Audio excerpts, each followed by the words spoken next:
Assalamualaikum warahmatullahi wabarakatuh.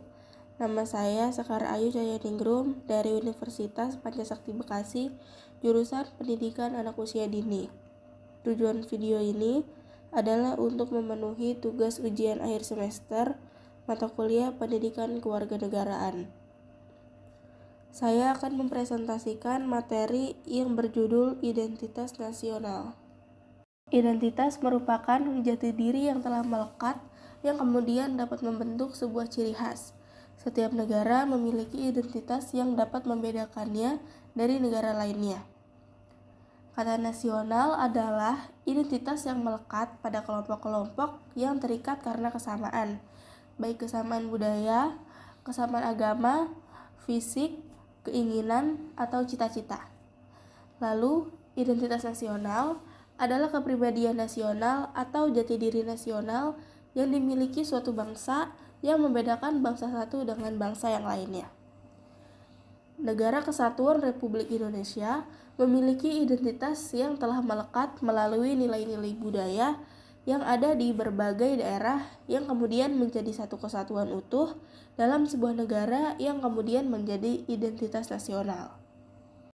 Tujuan identitas nasional adalah untuk mempertahankan kesatuan sebuah negara, pembeda dari negara lain, landasan negara, dan alat pemersatu bangsa. Jenis-jenis identitas nasional yang pertama ada identitas fundamental yang bisa diartikan sebagai hal yang pokok.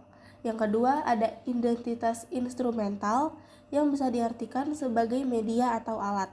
Yang terakhir ada identitas alamiah, yaitu bersifat alami dari Tuhan Yang Maha Esa. Faktor-faktor dari identitas nasional ada 4. Yang pertama ada faktor objektif yang meliputi faktor geografis dan demografis. Lalu ada faktor subjektif meliputi faktor sosial, politik, kebudayaan, dan sejarah. Faktor primer meliputi etnis, teritorial, bangsa, dan juga agama.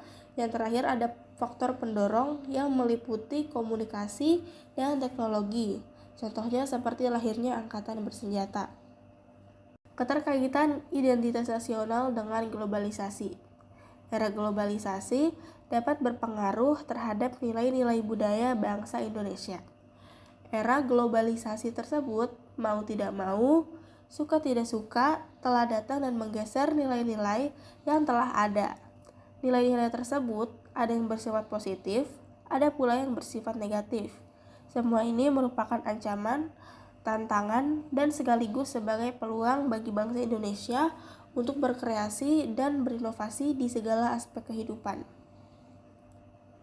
Pancasila sebagai kepribadian dan identitas nasional. Bangsa Indonesia sebagai salah satu bangsa dari masyarakat internasional, memiliki sejarah serta prinsip dalam hidupnya yang berbeda dengan bangsa lain di dunia. Prinsip-prinsip dasar itu ditemukan oleh para pendiri bangsa yang diangkat dari filsafat hidup bangsa Indonesia yang kemudian diabstraksikan menjadi suatu prinsip dasar filsafat negara, yaitu Pancasila. Keterkaitan identitas nasional dengan integrasi nasional Indonesia. Sangat berbeda dengan proklamasi kemerdekaan Indonesia, tepatnya tanggal 17 Agustus 1945, yang sebelum proklamasi tersebut telah didasari keinginan kuat dari seluruh elemen bangsa Indonesia untuk bersatu dengan mewujudkan satu cita-cita, yaitu bertanah air satu, tanah air Indonesia, berbangsa satu, bangsa Indonesia, dan menggunakan bahasa Melayu, yaitu bahasa persatuan. Faktor yang mendukung kelahiran identitas nasional. Robert de Ventos mengemukakan teori tentang munculnya identitas nasional suatu bangsa sebagai hasil interaksi historis antara 4 faktor penting, yaitu yang pertama ada faktor primer, yang kedua ada faktor pendorong, faktor penarik, dan faktor reaktif. Demikianlah beberapa hal yang bisa saya presentasikan. Kurang lebihnya saya mohon maaf. Wassalamualaikum warahmatullahi wabarakatuh.